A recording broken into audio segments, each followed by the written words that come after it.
हर रोज एक नई कहानी देखने के लिए चैनल को सब्सक्राइब करें और बेल आइकन दबाना ना भूलें। कांता आज के जमाने में भी चिट्ठियों के दौर में जीती थी, क्योंकि उसको आज की जनरेशन की तरह फोन इस्तेमाल करने का बिल्कुल भी शौक नहीं था। कई बार कांता की बहू मीनू ने उसको फोन इस्तेमाल करने की सलाह भी दी, लेकिन कांता ने अपने फोन ना इस्तेमाल करने के फैसले को नहीं बदला। ऐसे ही एक सुबह अपनी बेटी माया को फोन करने के लिए कांता अपनी बहू मीनू का फोन उसके कमरे से लेकर आती है और लॉक स्क्रीन पर ही अपनी डायरी से फोन नंबर देखकर मिलाते हुए कहती है, अरे ये फोन लग क्यों नहीं रहा, हरा बटन भी नहीं आ रहा है, इसीलिए फोन इस्तेमाल नहीं करती मैं, बेकार का झंझट है। और बहू को कहूँगी तो फोन मिला के दे देगी, लेकिन समझाएगी नहीं कि कैसे मिलाया। कांता ने कई बार ऐसे ही फोन नंबर को लॉक स्क्रीन पर आने वाले नंबर्स में ही मिलाकर मीनू के फोन को लॉक कर दिया और उसके बाद वो जाकर अपनी बहू से बोलती है, बहू, ओ मीनू बहू, कहाँ है, जरा बाहर आ। आई माँ जी। मीनू रसोई से हॉल में आती है, जहाँ कांता उसको फोन देते हुए बोलती है, देखियो जरा, ये तेरे फोन में मैं माया का नंबर मिला रही थी, इतनी देर से मिल ही नहीं रहा है, क्या हो गया है, बेकार बेकार से फोन ले लेते हो, इसीलिए कहती हूँ एक लैंडलाइन लगवा लो, इन फोनों का झंझट ही खत्म। माँ जी, आपने ये क्या किया? आपने मेरा फोन लॉक कर दिया। अरे लॉक स्क्रीन पर पिन नंबर डालकर लॉक खुलता है, फोन नंबर डालकर नहीं। हे भगवान, मेरा फोन आपको इस्तेमाल करना था तो मेरे पास आ जाती ना। अरे फोन पर तो कोई लॉक नहीं दिखा मुझे, कोई ताला वाला तो मुझे दिखा नहीं जब मैंने तेरा फोन तेरे कमरे से लिया। माँ जी आप क्या है यार, मेरा फोन खराब कर दिया। मीनू पागलों की तरह रोने लगती है। उसकी आवाज सुनकर उसका पति मोहन बाहर आता है और दोनों सास बहू को ऐसे तमाशा करते देखते बोलता है, क्या हुआ, क्यों हल्ला मचा रखा है आप दोनों ने? सुबह सुबह भी आप दोनों को चैन नहीं है। मोहन देखो ना, माँ जी ने मेरा फोन खराब कर दिया, लॉक स्क्रीन पर बार बार नंबर्स डालकर मेरा फोन लॉक कर दिया। अब दुकान पर जाकर लॉक तोड़वाना पड़ेगा। अरे बेटा देखियो कैसे पागल हो रही है, पता नहीं कौन सा लॉक लग गया है। चल, अगर लॉक लगा भी है तो तू एक काम कर, एक हथौड़ी से तोड़ दे, मैं ला कर देती हूँ।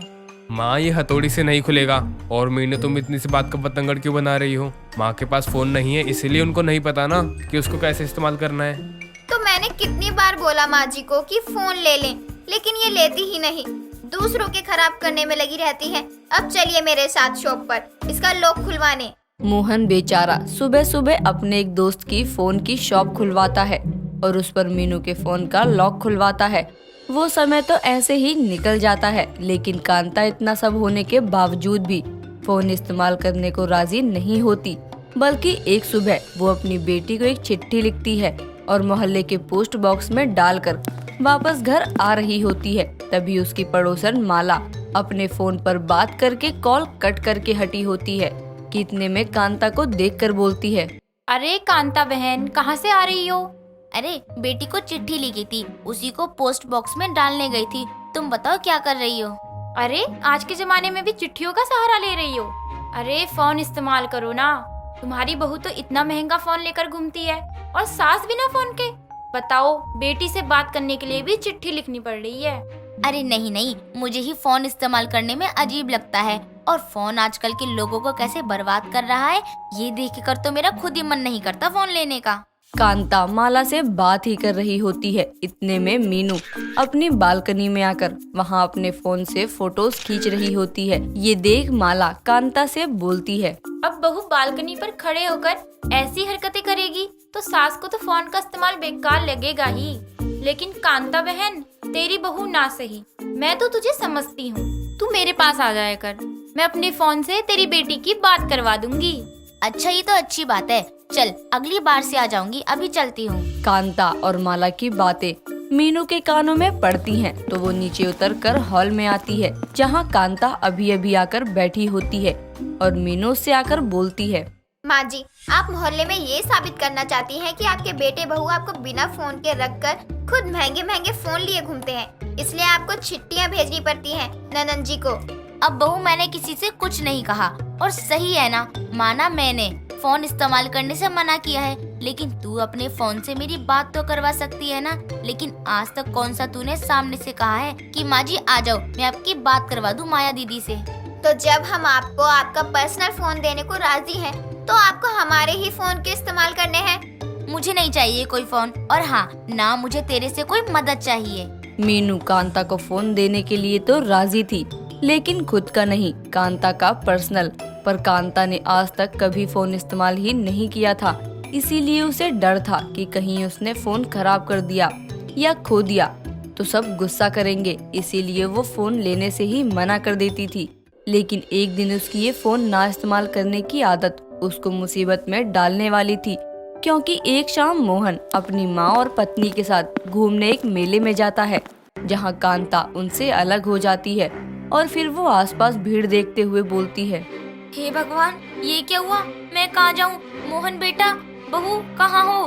देखो, तुमसे अलग हो गई। मेरी आवाज सुन रहे हो? तुम ले जाओ मुझे।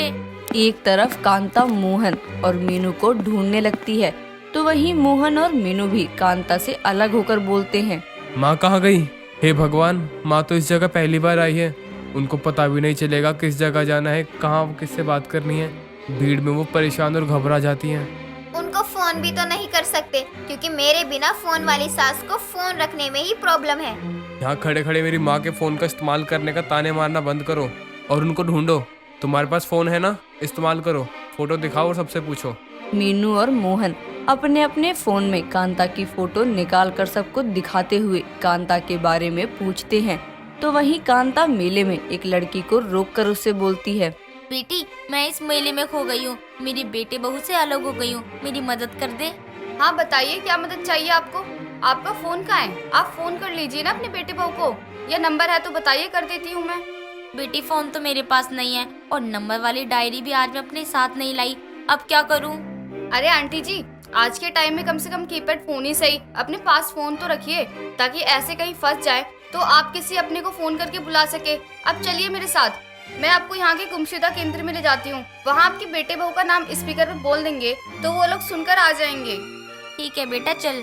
वो लड़की मेले के गुमशुदा केंद्र में कांता को ले जाती है, जहाँ कांता अपने बेटे और बहू का नाम बता देती है, जिससे मेले में स्पीकर पर मोहन और मीनू का नाम बोला जाता है, जिसे सुनकर दोनों भागे भागे गुमशुदा केंद्र आते हैं, जहाँ कांता अपने बेटे को देखकर गले लगाकर कहती है, बेटा तू आ गया, मैं तो डरी गई थी तुझसे अलग होकर। माँ, आप ठीक तो है ना? आपको हाथ छुड़ाकर कहीं नहीं जाना चाहिए था। कैसे बेटे हैं आप? खुद के हाथ में इतना महंगा फोन और माँ को एक फोन नहीं दिला सकते? अरे आजकल जमाना कितना खराब है, अगर ये किसी गलत इंसान से मदद मांग लेती और मुसीबत में पड़ जाती तो क्या होता? देखिए, हमने अपनी सास को फोन इस्तेमाल करने से मना नहीं किया, ये खुद ही नहीं लेती है फोन। हाँ बेटी, ये सच कह रही है, आजकल के बच्चे और जवान फोन के पीछे पागल हैं। ये देखकर मुझे डर लगता है फोन इस्तेमाल करने से, क्योंकि इतने महंगे फोन का इस्तेमाल मैं कर नहीं पाई तो मेरे बेटे के पैसे का नुकसान होगा, और मैं भी आजकल की मोबाइल वाली दुनिया में खो गई तो। माँ, माना आजकल फोन कई चीजों को खा गया है, जैसे अपनों के साथ टाइम बिताना, चिट्ठियों में आता अपनापन, लेकिन फोन ने कई चीजें आसान भी की हैं। हाँ आंटी जी, अगर आपको फोन का सही इस्तेमाल पता है तो वो आपके लिए अभी शाप नहीं वरदान है, बस आपको उसको समझना है। माँ जी, मुझे माफ कर दो, मैंने भी आज तक आपको फोन रखने के लिए तो कहा, लेकिन अपनी बिना फोन वाली सास को पहले फोन इस्तेमाल करना नहीं सिखाया। अब आपको मैं फोन दिलाऊंगी और उसके बारे में सब अच्छे से समझाऊंगी, ताकि आपको फोन रखने से डर ना लगे और दोबारा ऐसी सिचुएशन में फंस के आप डरे ना। मीनू को अपनी गलती समझ आती है और वो अपनी बिना फोन वाली सास को एक अच्छा सा फोन दिलाती है, साथ ही उसको अच्छे से इस्तेमाल करना भी सिखाती है, जिससे कांता को फोन इस्तेमाल करने से डर भी नहीं लगता और अब उसे अपनी बेटी माया से बात करने के लिए चिट्ठी का सहारा भी नहीं लेना पड़ता। भावना अपने ऑटोमेटिक व्हीलचेयर पर घूमकर रसोई में अपनी बहू कविता के पास जाकर कहती है, बहू, आज क्या बना रही है बेटा? कुछ नहीं माँ जी, पोहा बना रही हूँ। ठीक है, सुन बहू, पोहा बनाकर जरा एक कप चाय बना दे, सिर में बहुत दर्द हो रहा है। जी जी माँ जी, चाय दो इनको, खुद तो कुछ करना नहीं है, बस ये 4 टांगे लेकर सारा दिन पूरा घर नापती रहती हैं और मुझे कहीं आराम नहीं लेने देती। क्या हुआ बहू, परेशानी है क्या कोई? नहीं तो माँ जी, सब ठीक है, कोई परेशानी नहीं है। आप हॉल में चलो, मैं आपके लिए चाय लेकर आती हूँ। अपनी बहू की बात सुनकर भावना रसोई से बाहर हॉल में चली जाती है। भावना के दोनों पैर बेजान थे, इसीलिए वो इधर उधर जाने के लिए व्हील चेयर का सहारा लिया करती थी। उसकी बहू कविता अपनी सास के मुंह पर तो बड़ी मीठी बनती, पर अंदर ही अंदर वो अपनी सास को 4 टांगों पर देखकर खुश नहीं थी। ऐसे ही एक दिन घर का सारा काम खत्म करने के बाद कविता सोफे पर बैठी ही थी कि तभी वहाँ पर भावना आकर कहती है, बहू सारा काम हो गया घर का? जी माँ जी, क्या हो गया बताइए। बेटा काम हो गया तो जरा मुझे नहला दे और मेरे बाल भी धो दे। जी माँ जी।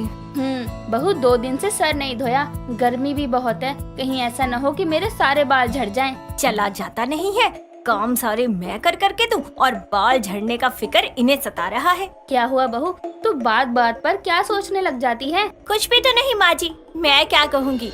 वैसे लोगों के पास तो 2 टांगे होती हैं, लेकिन आपके पास तो 4 टांगे हैं। वो कैसे बहू? 2 तो ये जो किसी काम की नहीं है और बाकी की 2 आपके ये व्हील चेयर के व्हील। कुल मिला के कितनी हुई? 4। बहू तो मजाक कर रही है या मुझे ताने दे रही है? माँ जी, आपको जो अच्छा लगे आप वो समझ लो। अरे मेरा मतलब था यूं ही कहा सच में। चलो मैं आपको नहला धुला कर सोना बाबू बनाती हूँ।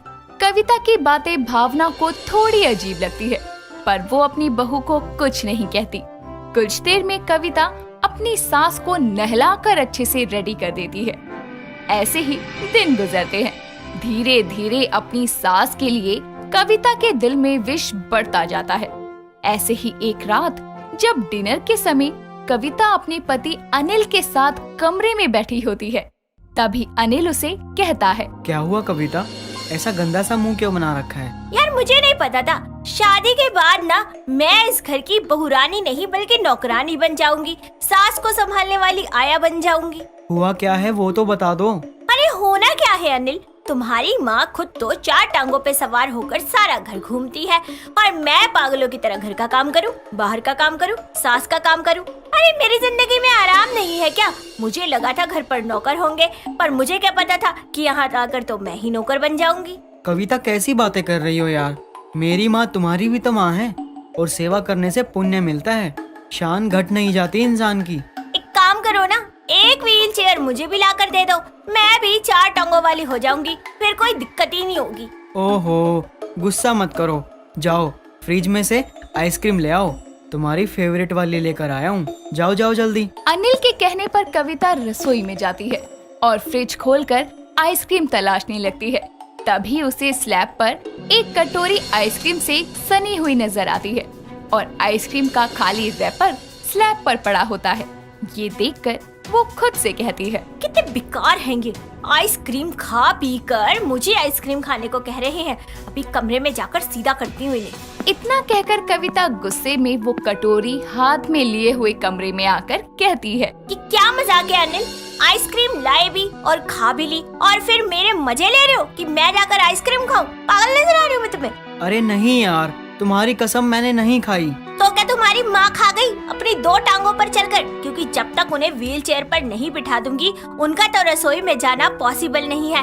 हद है यार, पहले ही मूड खराब था, तुमने और गुड़ गोबर कर दिया। सो जाओ चुपचाप। अनिल को सुनाने के बाद कविता आराम से सो जाती है।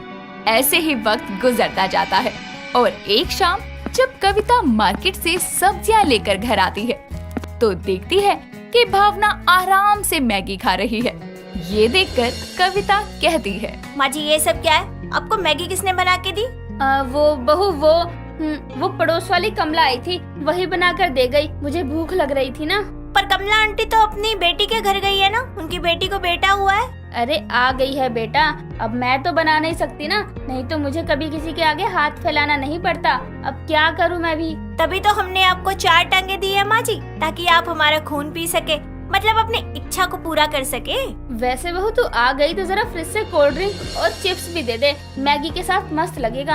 हाँ हाँ क्यों नहीं माँ जी। हे भगवान, मैंने ऐसा कौन सा पाप किया था जो मुझे ये 4 टांगों वाली सास ही देनी थी? मुझे 1 गिलास पानी देने की जगह मुझसे कोल्ड ड्रिंक और चिप्स मांग रही है।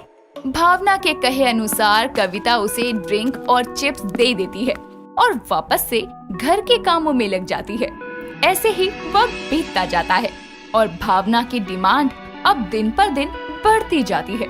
ऐसे ही एक शाम कमला की बहू नीरा कविता के घर आती है और उसे देखकर कविता कहती है। अरे नीरा, क्या हुआ आज अचानक कैसे? अरे क्या बताऊं, मेरी सासू माँ आ गई हैं और कल मैं मार्केट से सब्जियां लेकर नहीं आई थी और सासू माँ अभी आई हैं मेरी ननद के घर से और वो बिना अदरक की चाय नहीं पीती, तो अदरक दे दो। ये क्या कह रही हो? कमला आंटी तो पिछले हफ्ते ही आ गई थी ना, और वो घर भी आई थी माँ जी से मिलने। नहीं तो माँ जी तो आज ही आई हैं, मेरे पति लेकर आए हैं उन्हें, जल्दी दो ना अदरक। नीरा की बात सुनकर कविता नीरा को अदरक देती है और नीरा वहाँ से चली जाती है और कविता खुद से कहती है, अगर कमला आंटी उस दिन घर नहीं आई तो माँ जी को मैगी किसने बना कर दी? क्योंकि अपनी 4 टांगों पर बैठकर तो माँ जी मैगी बना नहीं सकती। कुछ तो बात है इन 4 टांगों में छुपी, पता लगाना पड़ेगा। इतना कहकर कविता अपने मन में एक प्लान बनाती है और बीमार होने का नाटक करती है और खाना तक नहीं बनाती और सिर्फ अपने कमरे में सोने का नाटक करती है।